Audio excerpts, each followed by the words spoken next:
Hi everyone, my name is Vivian and I'm the Manager of Cleaning Services and Sustainability at the Metro Toronto Convention Centre. We strive continuously to be as sustainable as possible and reduce our environmental footprint at the Convention Centre. Achieving 90% diversion rate on an ongoing basis is one of our major goals. And what I'm going to show you today is how you can reduce some of your waste at home and be more sustainable. So what we've been doing at our home is regrowing some vegetables from the roots. And what I'm going to show you today is green onions. It's super simple. All you need is a vegetable that has some root still attached to it, or celery works as well. It doesn't actually have the root, but it was. So you can regrow it from this also. All you need to do is cut 1 to 2 inches from the bottom, depending on how much white you like to use in your regular cooking. I like to use a mason jar because we've got a lot of those lying around our house, but any glass or vessel will do.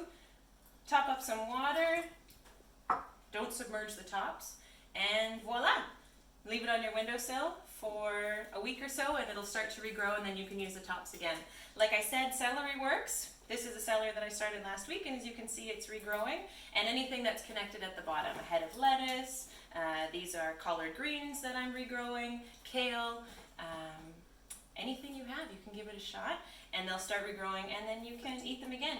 Just make sure to change the water every day or two to keep it nice and fresh, and voila, reducing your environmental footprint at home.